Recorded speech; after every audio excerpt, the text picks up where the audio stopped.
If you dream of your motorcycle, if your day isn't complete without some time in the saddle, if all you need is the open road and a full tank of gas, well, you've come to the right place because this is Throttled, and it's starting now. Here's your host, Kevin McKinney. Hello and welcome back to Throttled, everybody. Thank you so much for joining us. We are here for our last show of the year. We'll go ahead and let you guys know that off the top. We'll be taking the next 2 weeks from the live stream off because I'm behind on the podcast publishing. Who knows if this will be done in sequence or not. I seem to be able to do them in batches, so I'm hoping this week to get all caught up and everything. So if we have some shows that'll be podcast related strictly just for the listeners there, but this will be the last live stream of the year. We'll be back on, I believe it's the 3rd or 4th, whatever that Sunday is. Third. Yeah, the 3rd of January. So programming note aside, how's everybody doing? See, we've got Tom, I think still in Florida and rocking his nice pixel art behind him. How you doing, Tom? Good. Still holiday artwork behind me, and yes, I am still playing snowbird this month in Florida. Can you play snowboard from a place where it doesn't snow? Well, I mean, okay, rarely. I'll say where it rarely snows. So I guess I can't be technically a snowbird because I don't technically leave a place that snows. I think that's the idea, is that you're from a place that gets snow, which Atlanta does, but on very, very rare occasions. All right. Larry, how you doing? So then what would you be, like a slush bird or ice? I would go ice bird. Yeah, maybe just a southern migrant. Southern migrant. Don't we call those hobos? Or something. Well, yeah, that's another word for being retired, I guess. Yeah. So I'm hanging in there. We've had some rain this week, which we badly needed, and the temperatures. I was saying on the chat, our temperatures have plummeted down into the low 40s. And actually had, with the wind chill, probably down into the low 40s. So it's been tough, but I'm okay. Did you go riding in low 40s? Actually, no, of course not. I mean, people die of exposure at those temperatures. Don't be silly. No. Yeah, I think low 50s is pretty much where I call it, for safety's sake. Well, I mean, I posted this on, and so just to let you know how well this show is planned. We're a whole 3 minutes into it, and I'm already derailing the show. So I posted a topic on the website or Facebook yesterday, I think. That was asking, what is the lowest temperature you would ride in? And I remember Tom responding, and Tom and I kind of share the same kind of range. What is yours? What is your minimum? Like if it's going to hit lower than this, I'm out. Well, I can take it. So don't get me wrong. Well, I mean, I understand that you could take it and you're capable of doing it, but if it's just like, I'm not interested. Just because of that, I'm not going to do it. Well, I would say that realistically speaking, anything below mid 50s kind of discourages me from going out. Okay, mid 50s. All right, mid 50s. Yeah. All right. So, So you would not have ridden today where we live because it barely broke mid 50s. So that's unfortunate because it was a beautiful afternoon to ride. If it was sunny without any cloud cover and there was not a whole lot of wind, and I might possibly descend into the lower 50s, but generally not. So my hands get cold. See, I kind of want to give you a pass, and here's why. Because Tom and I are from the South. You know, if you're not prepared for it, it's kind of like, I don't have the stuff. But if you've got the gear, right, it's totally fine. Like today, it was 51 degrees, I think, when I left the house this morning riding, and had the gear, so I was fine. My legs, because I don't have the gear for my legs, got a little cold, but other than that, I was fine. And I link it to the people that give the South a hard time for when it snows, and a half inch of snow, we shut down. Like, I mean, you thought COVID was bad. It's nothing compared to a 1 inch snowstorm here in the South, right? Nobody is moving anywhere for like a month. But that's only because we don't have the infrastructure to handle it. We don't have salt. Don't even know if you could even get off the shelf snow tires. I doubt it. You'd probably have to special order them. So, who does that? Hey, it's going to snow Wednesday. Let me order some tires. Probably not going to happen. Right. So I can understand if you're not used to it and it's not something that is a possibility more than, a few days out of the year, why bother? Right. And if you don't have the gear for it, I think the gear is the main thing. Before I went to heated, I was bundling up with 4 layers, and I felt like the Michelin Man, barely able to move. Yeah. Heated gear makes a world of difference, and I'm actually, in cold riding, I'm warmer on the bike than I am off the bike because I'm not dressed for the weather outside of if my electrics aren't running. So, but if you're in that temperate climate, maybe you don't do heated gear. That's possible. Well, and I mean, today was a good a learning lesson for me, is that I need to make the pigtail. Well, I need to make sure that the connector that comes out of the jacket is pulled out pretty much all the way, because I didn't have it. I had an extra little kink in it.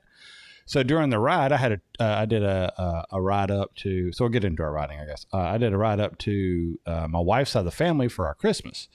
And during the ride, I stood up because it's a 2-hour ride and I wasn't planning on stopping. So I stood up, kind of, let my butt get blood flow a little bit, move my legs around. So I stood up for about 1.5 miles. Apparently when I did that, I disconnected my heated jacket from the bike, So as I'm going along, about 2 or 3 minutes after I set back down, now all I've got on is a regular polo shirt, the heated jacket, and my textile jacket that's got zippers and holes through it galore, right? And none of those are windproof at all. So I quickly started realizing, why am I getting cold? And I'm like turning the knob and I'm like, nothing's happening. And so I finally thought I must have disconnected it. Of course, I'm sitting now on the cable. So, I'm trying to stand up and find things and, put them in situations, and hard-headed me without stopping the bike. I'm trying to do all this. I eventually get it plugged back together. And immediately after resetting the temperature control and turning it back on, beautiful warmth returned and I was good to go, So, I mean, I can get it. I mean, my lowest I used to say was 60 before I got like a base layer that I really felt comfortable with. It was 60. And then with the base layer, it kind of went down to 50. Now the heated gear, I'm pretty much at 40, 36 to 40. And it really depends on, for me right now, if there's potential for ice, I'm probably out. But if it's been dry and there's no ice potential on the route I'm planning on going, as long as I can get warm and maybe put an extra layer on top of the heated gear. And that's one thing I was trying to figure out. Is it better for the heated gear to be close to skin, or is it better for the heated gear to be on top of another insulating layer? What would be better? Closer. Because, Yep, definitely closer. And yep. That's what I figured. But I kind of try to think of it like a wetsuit. It's like you want that air pocket to be able to get warm.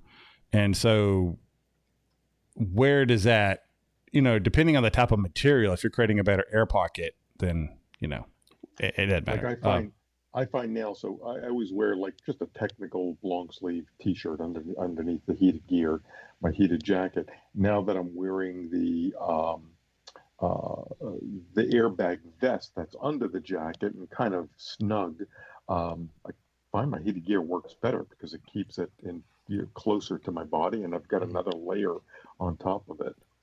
But Larry, I'm curious for you as to, I guess you don't do heated gear. Do you do? I mean, if you're going to go out in the cold, do you do thermal top or bottoms? I have done thermals. I have thermal underwear, and I have used that particularly when I was doing some trips, and I was going to be a long ways away from home. So, but generally, no, I don't. Generally, I have my jackets are sort of like 3-season gear, and they have liners and you know, padding insides that I can zip in and out in terms of temperatures. So the problem is that when I put everything in, yeah, I also feel like the Michelin Man. And it's not that comfortable, especially if I have to put liners in my gloves. Then it's hard for me to flex my fingers. So I am able to maneuver the controls, but just barely, and it's not comfortable. And then if I have to take my glove off, it's almost impossible for me to get it back on, especially if it gets a little wet or damp or something like that. Then it's really tough. So yeah, no, I don't have plug-in heated gear. I do try to get away with layers, and that's why anything below the mid-50s starts to get really uncomfortable. And I can understand that, Larry. I mean, I've bemoaned multiple times on the pain of thick. You know, I mean, it's almost like when you've got that much stuff on your hands, like your hands are in a permanent state of being asleep where you just can't quite feel what you're touching. You know you are, but you just can't feel it. That's why I went with the way I went with the heated gloves and everything, because yes, they're thicker, but they're just thick enough. You know, I could feel decently. They're a little bit big. I'm thinking about actually ordering another size down to see if they fit even better. But they're a little bit big on the fingertips. But you know, well, anyway, so yeah, I rode that and back about 160 miles today. Other than that, non-eventful. Except for the fact that for some reason, even though we've had really cold weather, bugs and gnats are still out. And coming back, it was after dark, and I got just covered. The bike and I both got covered in little gnats and bugs all over everything. So I know next week we're supposed to get down into like the mid 20s or upper 20s. So I'm hoping that'll kind of knock them away for the year until spring comes back. Because we haven't really we've had a couple like, you know, barely freezing, but not like a good hard freeze. And I think we're actually going to get 1 or 2 next week. So hopefully that'll put it to where that won't be a problem, because I mean, it's just nasty the way the bike and my visor looked when I got home. But what about you guys? Any riding? Tom? Well, I don't have any motorcycles here, so my riding has been limited to the electric pedal motorized type. But yeah, did several rides, anywhere from 15, 20 miles up and down the coastline here in the Panhandle of Florida. Nice. Larry, how about you? Well, the weather was. I had planned to do some riding later on in the week, and then the weather turned south, as I mentioned, and because of the frigid conditions, and as well as the intermittent dampness that was occurring, I actually didn't get out on my motorcycle. Did get my my electric bike up to 30 miles an hour though. That was very cool. And that was kind of thrilling. But that's about it. I was actually hoping to get out yesterday, but it started raining heavily here, and Lord knows we need the rain, so I'm not complaining. But next week it'll dry out some, and I'm looking forward to getting out on my nerdy bike. All right. So we may get to that comment. I may have to wait to a different show. But today's focus. And to clarify, it wasn't nerdy. It was dorky. It was he also described them as nerdy as well as dorky. But okay, yeah, the headline was dorky. All right. Dorky. So it's the focus we'll of the show was going to be last. See, Larry's trying to take me in a different direction now. I'm not going to fall for it. So the focus of the show is going to be last minute gift ideas. Right? We are as of recording. 2 weeks, less than 2 weeks before Christmas Day. By the time the show gets out, who knows? It may be out in January. So last minute or late Christmas ideas for. Then you can use the ideas for next Christmas. Yeah, and these are ideas that hey, if you're listening, or you want your spouse to be like, hey, listen to some of these ideas and try one of these if you're really struggling, or if you're just wanting a list to get them, or if you're going to get yourself something, just last minute things, nothing extravagant, nothing, parts wise for your bike or anything like that. So, it's specific, I guess, for your bike. So last minute ideas. So how do you guys want to do this? You want to round robin it? And that way we can steal each other's ideas, which I'm fine with. Why don't we start with one from each of us? All right. Well, since you have the mic, sir, why don't you go ahead and go first? Well, okay. If you really care about that special someone who's riding a motorcycle, my suggestion is, and this was also voted one of the best technical innovations for 2020. My suggestion is get that loved one an airbag vest of some sort, whether it's electric or tethered. That's up to you. The costs are not so terribly different, but either way, if you really love that person and you want to get them a really thoughtful gift, an airbag vest is the way to go. All right, very, and I like that. You're trying to protect them. Yeah, I'm going to concur with that. That is actually on my list as well. Aha. So we're in agreement on that. I didn't put mine in any particular order, but that's on my list, and I think that's a great idea. I agree. Fantastic idea. Well, what else is on your list there, Tom? Let's see. So, the one thing I thought of that is you can always use an extra pair of gloves. I think I have let you guys know the fact that I'm a glove hound. I have many pairs, and for some reason I keep buying gloves, so I have more than I could ever possibly use. They're for all different temperature ranges, so I think that's something you could always get someone. So if your significant other has a good pair of leather gloves, maybe go look at some vented gloves, or if they want to ride in the wintertime, heated gloves. But you can always use gloves. Now here's a question, Tom. Do you require that they be touch sensitive? No, I do not. That's a great plus, because there are sticky pads that you can use. But also, if your gloves are touch sensitive, then that gives you another reason to be playing with your phone when you should be riding your motorcycle. If you want to play with the phone, pull over, take your glove off, and play with your phone. Yeah, I've actually got a bone to pick with two. So I've got 3 sets of gloves that I'm currently wearing, right? I got the heated gloves, I got my kind of what I consider my summer gloves, and I've got my ADV gloves that I got. The summer gloves and the ADV gloves are the exact same brand and model that I had previously. Both of them are supposed to have the touch sensitive stuff in it. And it's mostly like I'm sitting still after I get on the bike and I'm like, oh, I forgot to turn on my music. But I'm already geared up, ready to go, or I've pulled off somewhere and I want to turn on something, or, I was like, oh, I need to, get directions to this place and I got to look up the address. I'll pull up and I'm just doing that kind of stuff, So I've got the touch capability in them. The problem is, those they don't work. I mean, and you can see like, here's the area you should be touching, but they just don't work. And I looked at them in both gloves.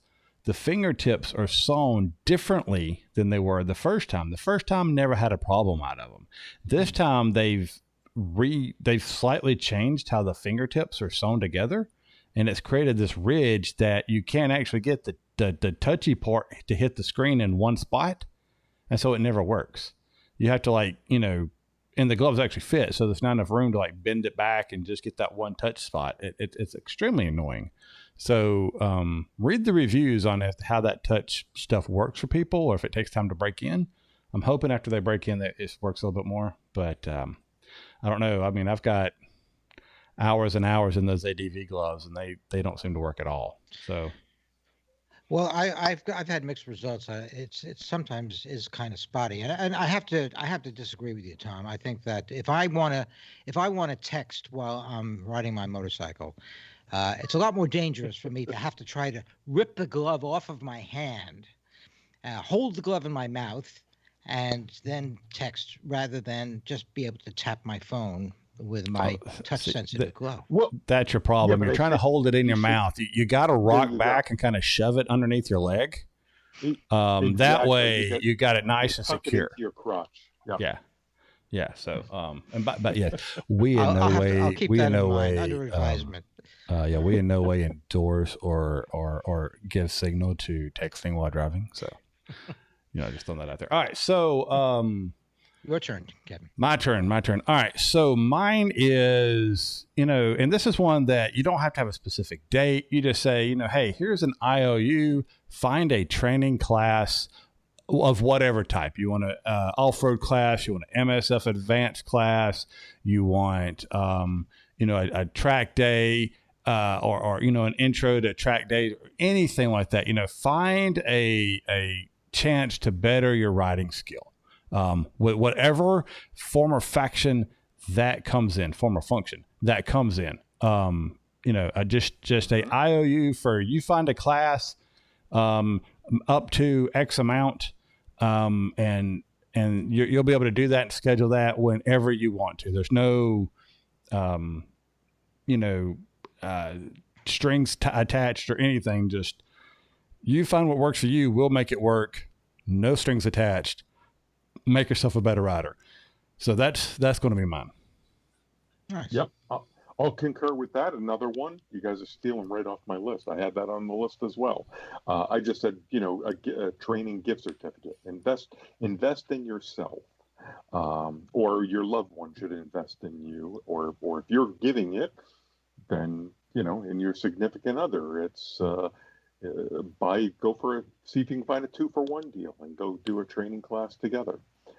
But yeah, that's always a great idea. All right, Larry, back to you. Oh, you guys, you're being amazingly thoughtful. I'm shocked. Along the lines of trying to go out of character and be thoughtful as well, I'm thinking that the next thing that I would love to receive and therefore would recommend giving is one of these Spot X transmitters. These are the GPS devices that you can carry that will transmit your location, transmit your route and your location, and you can, of course, list people that for whom you want them to receive this information. And of course, if there is anything untoward that happens, they will transmit your location and call for help. And they are currently having some kind of sale on them. The article that I was looking at said that it was 50% off, but I actually went to the website to take a look at it, and it looked more like it was like $50 off rather than 50%. At least some of the models, it was more like $50 off. But I did rent one of these devices a couple of years ago when I did a trip, and it was nice to know that I had it with me, especially since quite a bit of the route that I ended up taking was completely out of range of cell phone service. So I felt I did, and I was riding alone, so I did feel comforted knowing that I had this device with me should the need arise, which it fortunately did not. The costs of these things are pretty nominal, especially given, I think, their utility, especially if you are an off-road rider or you tend to like to ride off the beaten track. And then I think that they edge closer to being a necessity. Yeah, and so just so you know, InReach is a competitor of Spot. The Spot X, and that one of the InReaches allow satellite texting back and forth. So if you're in an area that doesn't have cell coverage, and let's say you're camping or something, and you just want to be like, hey, made camp, all safe, we'll text you in the morning when we're leaving. They can actually be like, okay, love you, blah, blah, blah, blah. And so you get that communication. So instead of that, no news is good news kind of thing, you're actually able to have that dialogue. Both things are there. I haven't really looked much into the Spot X. I know the InReach has been highly regarded because of its back and forth, and so Spot X is, I think, their answer to the InReach. InReach is also owned by Garmin now. Yes. Spot is not. I did not have that on the list, Larry, because I'm a former user of Spot, and I can't recommend the product. I did not think it was very good. There's a lot of holes in how it reaches its satellites. Even here on the East Coast, what I found was riding in the mountains as we do here, you're typically under a lot of very heavy tree cover. And I would go back and look at my route, and it had large gaps where it wasn't even tracking me on my route. And I used it for a few months. I tried it out, and that was consistent. So I'm not a big proponent of those. At least here on the East Coast, there is no place I have ever been riding that I did not have cell coverage. Now it depends on the cellular carrier you have, and I chose my cellular carrier based off of coverage. I could see perhaps out west, but yeah. Well, that's interesting, Tom. There were a number of reviews that I had read when I did the research on it that were pretty favorable. But you're right. One of the drawbacks to that, and I think a lot of the GPS-based devices, is that if there is something blocking the signal overhead, then they'll have trouble connecting with the satellite. And so, if you do crash off the beaten path, then there are you fall into a ditch in the trees overhead. You may not be able to use it. Theoretically, maybe you can crawl to a spot, or it can at least have reported the last location where it did connect, which hopefully would be fairly close to where you went off. And you're right. Out west here, particularly when I was riding out in the western states, there were pretty large swaths of areas that were not cell phone connected. So having something like this, again, especially if you're riding alone and in relatively uninhabited areas, still seems to me to be a good hedge, but it's not a guaranteed. It's not foolproof. Yeah. There's if you are in cell coverage, there are a lot of apps for both Android and the iPhone that will track you in a very similar manner. Yes, that's right, and we'll report it and send an SOS if it seems like you've had an accident. Yeah, and then in hearing reviews, since my experience is only with the Spot, I've not used InReach. I have always, but I've talked with a lot of folks and a lot of discussions on the forums about it. InReach seems to be the more preferred system in reliability and in dealing with them for service. All right, well, fine. Then get your loved one in InReach. Forget Spot X. All right, so what you got, Tom? That was just my experience. All right. Tom, what you got? All right. Next on my list. Hold on, I got to pull up my list here. Let's see. So you guys I got to go down my list a little bit. So let's stay with that line. I'm jumping around in my list. I'm going to say a navigation app for your phone. Okay. And why I say purchase one is that most of the navigation apps are free to use, but to unlock the better features and to make it useful as a routing tool and following where it will be useful just like a standalone GPS, those you typically have to pay for. And these aren't a lot. It can be anywhere from $20 to $50 a year. Examples could be Rever, Scenic, En Route. Those are the three that I've used in the past. So I think that's always a great tool to have, especially to all of them have the ability to develop routes and that you can share with others or to run on your own. Thoughts on that one?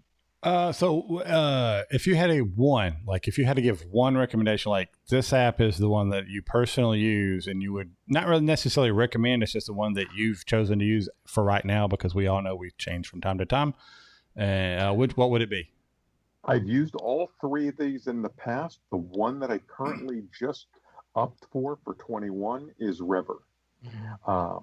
And I've used Rever in the past and dropped it. They've upgraded their app quite a bit. So the reasons for Rever are, one, it's the routing function is very good. Two is that once it routes, it will allow you to download the GPX file so that if you wanted to share it with others or upload it into a standard GPS, you can do it. Three, it also has, once you purchase the premium option, has the roads that are used by what's the mapping service that they're associated to?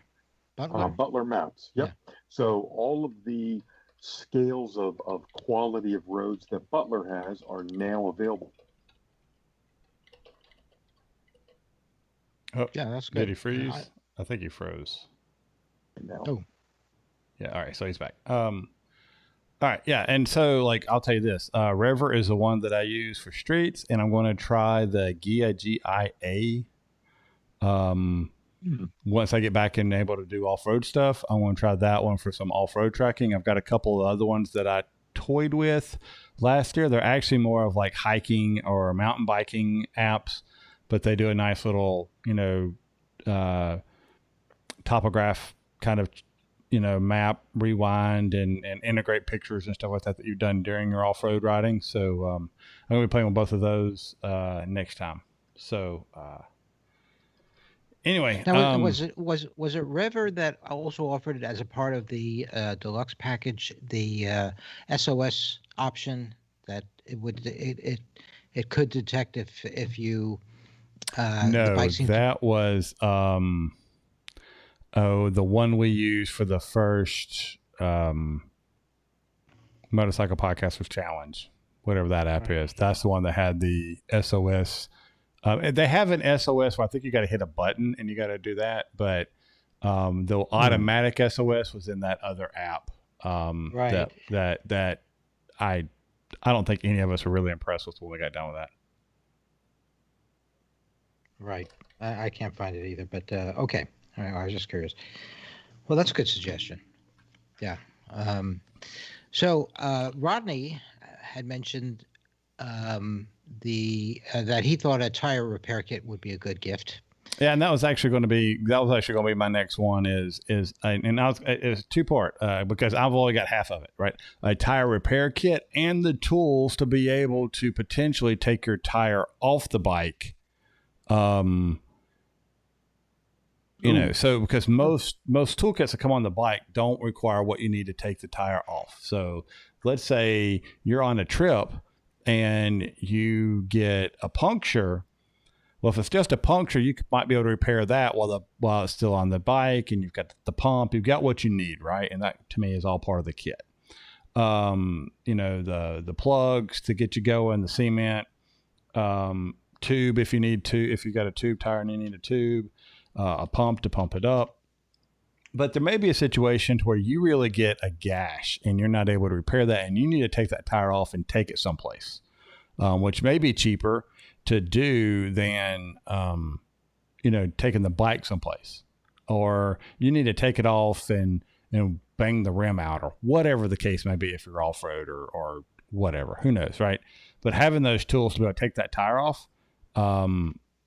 is beneficial. Yes, depending on your bike, you may not have a center stand. You may have to come up with another way to support the bike while you're doing that. There are options for that. All these things kind of, to me, are encompassed in the tire repair kit. See, I think maybe that's an off-road thing, but I think that, to carrying tire spoons and things like that, I mean, I carry plugs and I carry an inflator.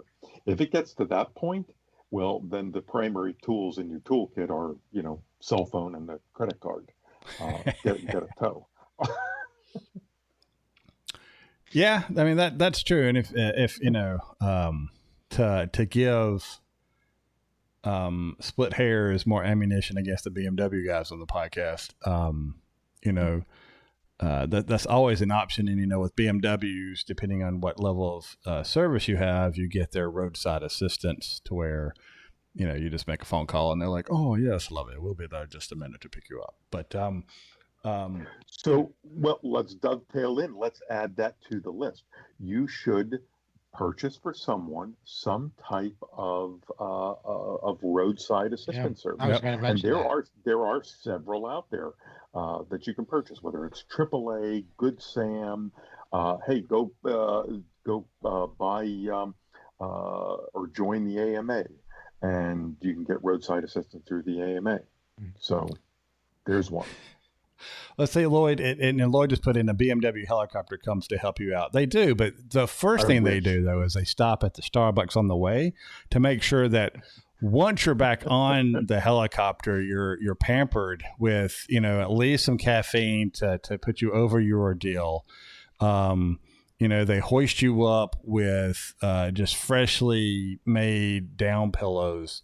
And you're just catered. Caviar is waiting on us when we get on top of that helicopter. So Well, you mean your BMW can go further than 5 miles from the nearest Starbucks? Well, you got to find the plug under the seat. Once you unplug it, it completely loses the GPS tracking of all the Starbucks. So I would, I did that first thing just because I'm not a huge coffee drinker. But I know others like yours literally has a rope that, you have to attach to the nearest Starbucks as you go by to make sure you can go further. So, for those of you who aren't privy to the BMW ethic, the rumor has it that GS riders basically go from one Starbucks to the next. Rumor has it. Well, and I mean, I think there's 3 of us that are in the chat or that are actually live on the show that disprove that myth. However, I have seen a many at there, and it's very. I will say that in some urban settings, that is absolutely the case. That they never leave the city. Anyway. There you go. Okay, I just to dovetail on what you guys were talking about, I was also going to bring in the toolkit tire stuff, but I was going to add in the event that your bike does not have a center stand, the addition of a lift stick for those of us who have chain drive bikes and might actually need to lube the chain on the road. Educate us on that. I have never heard of a lift stick. It's actually, I mean, I'm gonna let Larry do it. It's actually an simple, ingenious type of thing that I've actually seen 2 spoons incorporate the lift sticks into the spooning. The spoons for the bike, which always begged the question for me is, well, if I had to take the tire off, how am I going to use a spoon to get the tire off the rim because the spoon's holding the bike up, whatever. But Larry, I'll let you get into the more details.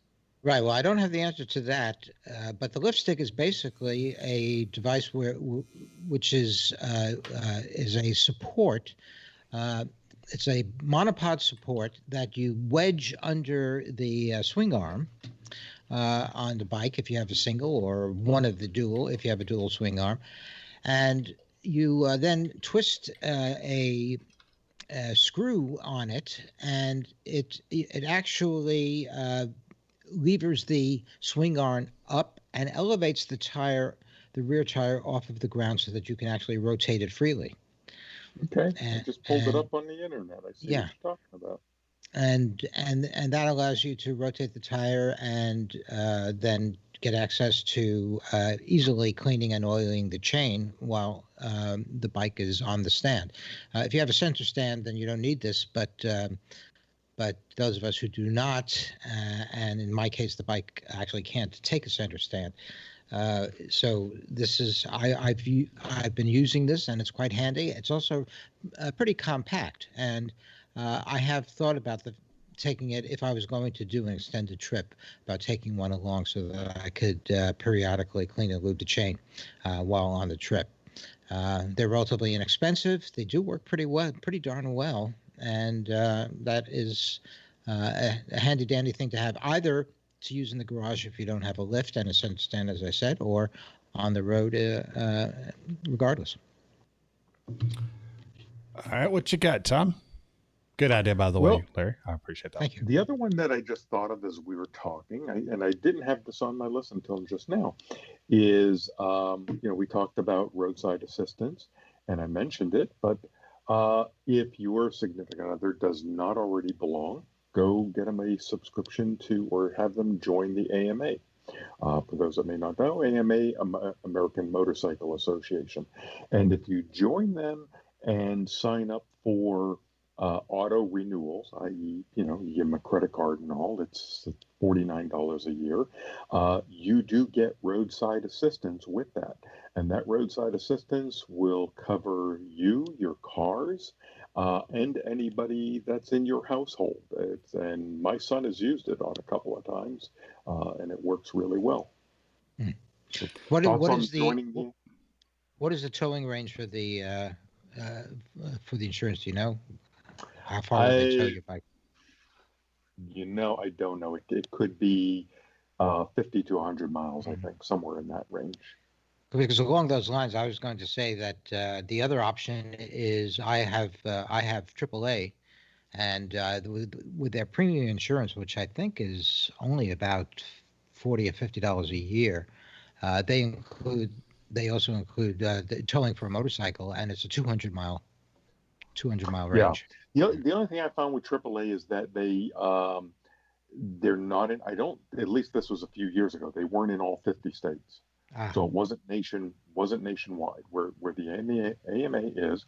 Plus, you get the benefit of, if you're a motorcyclist, you should be a member of the AMA and support motorcycling for all.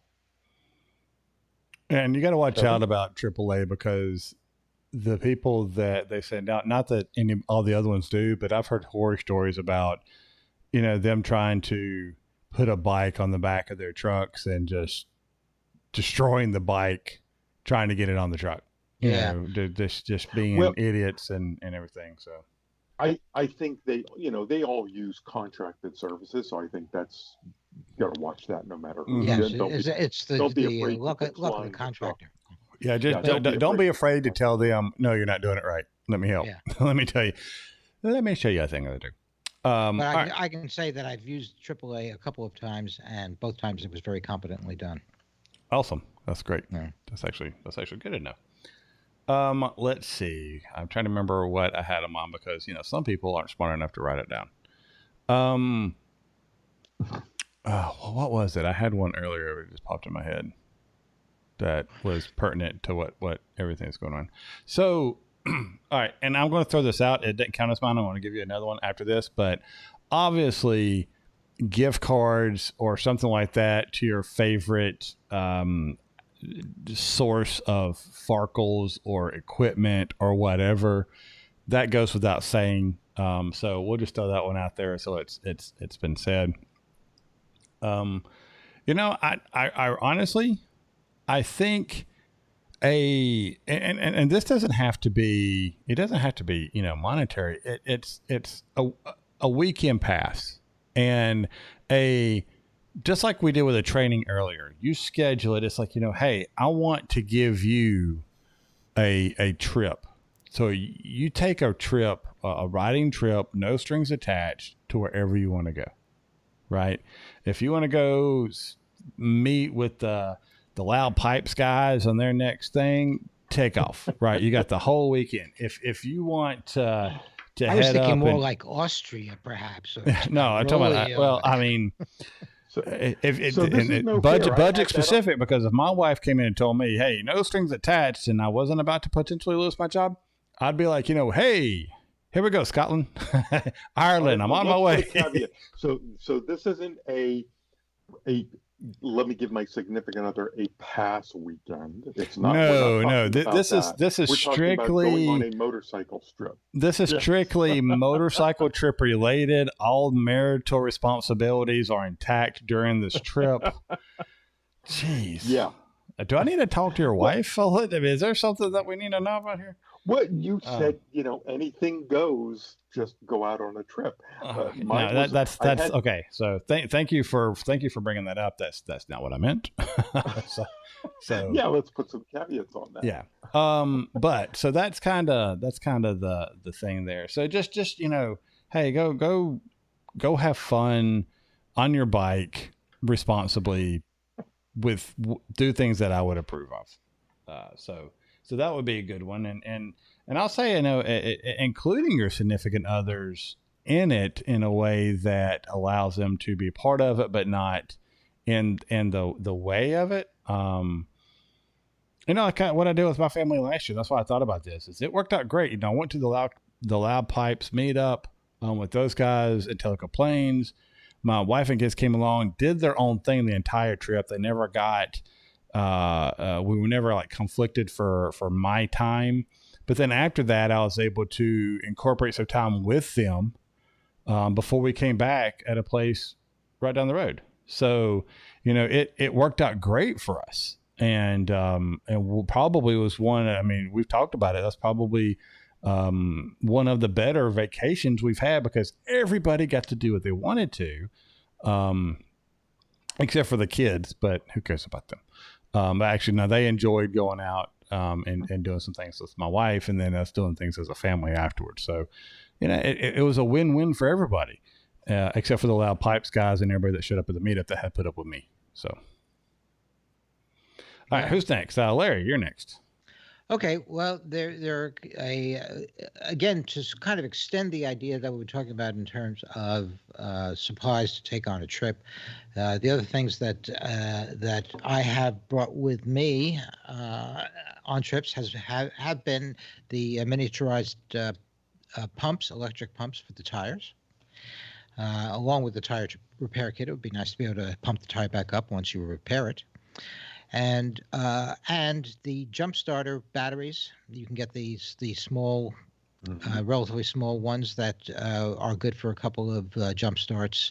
And that was something that, again, I thought about when I was on my own and temperatures were dropping overnight, and I really worried about whether I'd be able to get the bike started in the following morning. I always did, but that was a concern. So those are additional items that you can take with you, depending on the weather and the places you're going, which may prove useful. Was somebody going to say something? No, I was just drinking all the alcohol that I had. I think that's a great idea as far as if you're going to carry a patch kit for your bike, and the small inflators are so small. The one I carry on my bike is maybe the whole kit is, I don't know, maybe 4 inches by 6 inches and an inch or two deep, weighs less than a pound. So very easy to bring along. Same with the jump starter. I don't carry mine with me when I'm on day trips, but if I'm going on, that 4-day have a pass, do anything you want trip that Kevin speaks of, I'm going to throw my jump starter in my bags and have it along with me. I've only used it once, but then that was to jumpstart someone else's bike, not my own. See, and I would just ask Tom, "Hey, Tom, you bringing a jump starter?" Sure, yeah. All right, cool. That ain't about saving the space. All right. So let's we're going to start wrapping it up. I think. Trying to think. I think between what you guys said and what I've said, I'm running a little short on new ideas. The thing that I want to remind everybody is when we're giving our gifts for motorcycling this year, let's just have fun with it, right? So, give some practical jokes, but also give them something that they're going to be able to use and utilize, whether it's an app like the guys have mentioned, whether it's, the gift cards or training, do it, but, don't feel like it's got to be completely serious. Like several people have done. I buy a new BMW. They got me a gift card to Starbucks.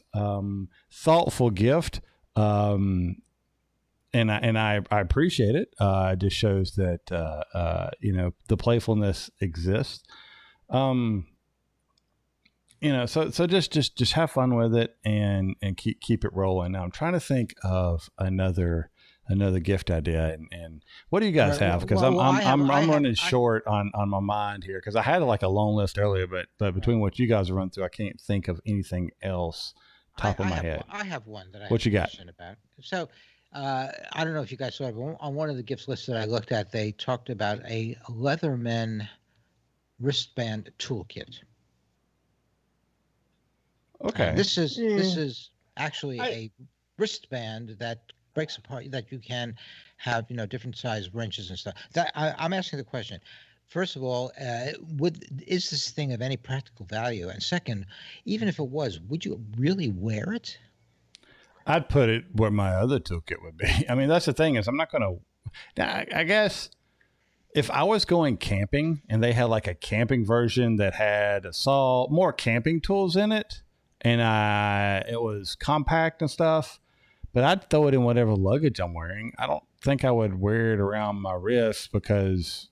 Well, that's what it is. It's a wristband. Yeah, I don't. Yeah, go buy a real Leatherman and put it in your pocket or something. You only wear that on your wrist if you're riding one of those 7 Dorkiest bikes, maybe. Well, I guess then somebody should get one for me because I qualify. So, yeah, that's I want to give that one a pass on that one. Okay, so what do you have, Tom? What's another one on your list? I think heated gear is the other one, to allow your significant other to extend their riding season. We all talked about how great it is and can be used, Larry, even for yourself in temperatures of 50 degrees. It's just great to have just wear a t-shirt and the heated gear in your jacket. So, and they can be fairly inexpensive. There's numerous models on here. There are different types. The brand that I've used for years is Warm and Safe, and they've got a number of jackets at different price points, as well as a pullover heated shirt that's fairly, if you will, economical or not too high priced. So that's my other. Yeah, I agree with the heated gear comment there, and I'm also using Warm and Safe based off of Tom's description, and so far been pleasantly happy with it. So, all right. That's Rodney throws out the right one that was one that was on top of my list. A new phone mount would be something that could be useful. A lot of people, their phone mounts are several years old. They may be needing another one. Kind of feel them out. Whether or not they feel that they could use a new phone mount or something like that. Show some interest. I think that'd be a good one as well. Yeah, I think along with those lines, I was also thinking there are lots of other gizmos that you can clip, screw on, or attach to your bars, like bar thermometers or clocks that some people may find useful, inexpensive, and easily available. And those, I'm sure, would be appreciated if the person needed them. So I have a question just in general, because I've seen people with a thermometer before. Mm-hmm. Why do we need a thermometer? And I'm being completely cynical here. Just take that in. I'm one of those. I like having a thermometer on the bike, and I had a little round one that I do mount on the bikes on occasion, because I like to know the temperature of what I'm at and where I'm at. It's just my thing. That's why I have all these gloves that I wear, because I don't know. I'm not temperature sensitive, but I'm a pain about temperature. But I like knowing, seeing that thermometer, if I'm feeling hot and it says that it's 105 in the sun, good to know. Well, I agree. Sometimes also I may be cold, but the temperature may be in the 60s, or other times I may not feel particularly cold, and it turns out the temperature is in the 50s and dropping. And sometimes it's good to know ahead of time where the temperature is headed and whether or not I may need to stop and gear up before I get too chilled, for instance. All right. So I think we're at Tom, right? Yeah, I'm running low on mine, but the last one I had on my list that so not all bikes, if you're not going to do heated gear, but another one that goes along with heated gear, not all bikes have heated grips. And it is fairly easy to add heated grips to your bike. And they make a world of difference riding. So I would recommend those. The two brands, because I even put heated grips on my Vespa. I like the brand called Koso, because they're integrated and it's 5 heat levels and it's built into the grip. So it's a very nice and clean installation. Oxford is another good brand, although they've got a very dorky looking controller that comes out of the 1980s. I don't know why they haven't changed that massive thing to be something a little more streamlined to mount, or gone the Koso way. But that's the other thing. It's look at heated grips for someone's bike if it doesn't already have them. Well, one of the lists I was looking at actually mentioned both heated grips, but they also mentioned heated grip inserts, so that these were meshes that you inserted between your grip and the handlebar. And I didn't have any experience with those, so I wasn't sure about that as to how well they work. I know the other, take your grips off, put these others on as a full replacement. They work. Mine work great on the Vespa. Awesome. All right. So Lloyd on the chat prompted my memory to get back in. I had Plexus. So something to clean the visors and the plastics and your windshield and stuff like that. But he had waterless cleaner of some kind, right? So something to help clean your bike if you so endeavor to have a clean bike, or some kind of maybe chrome polish if you care that much. For those of us who just want to be able to see and have our lights and mirrors and everything work, Plexus. I'll be using Plexus based off of what I said at the top of the show on my stuff to get all the bug guts off. So that's a great one. And I want to read. So this said a compact flashlight. So if you do have an issue at the night, and your cell phone, everybody says, well, you got your cell phone. I got the cell phone flashlight. If you've ever tried to use it to do something with, isn't that helpful? Because you can't, it's either shining up or in your hand at something. So if you need both hands, it's hard to get it propped up like you want it. So a flashlight that you can lay to shine or more easily directionally shine it at something would be good. Rodney's got some kind of D3O armor, or force field armor. Something like that. Let's see what else has come up. Riding jeans, different kind of clothes and stuff like that. And that may be, hey, here's a gift card priced about that. They could use how they want to, but, get yourself a pair of jeans or something. Headlamp, just like the flashlight that I just mentioned. Anything else that you guys can think of? Yeah, I was going to say for those of you who are going to be snowbound for a while, they might appreciate motorcycling videos. Long way round or on any given Sunday. Uh, there are quite a few of them that you can get that are pretty entertaining. And oh shoot, what was it? Yeah, you said something that triggered something. Oh wait, a battery tender for those of us. There may be times that your bike may be sitting up because there's 6 feet of snow out on the roads and ice, and you choose to not to ride. Getting a battery tender like I have purchased, and I'm gonna be interested to see how it goes. A 2-bike battery tender. My old tending methods, I have come to the belief that it's not working right because no matter what age the battery is, or if I know that this battery needs a little bit of juice pushed into it, it immediately, charging, good to go, ready to go, full battery. And I'm like, there's no way. There's no way this battery's good. So but it's a 10-year-old unit, and it's been dropped on the ground many a times from high areas and mistreated. So I recently got a battery tender. As I have a bike sitting out right now that's not in my garage, it's in a different location, locked up, where the temperature will affect it. I'm expecting that battery to be completely dead when I get it back.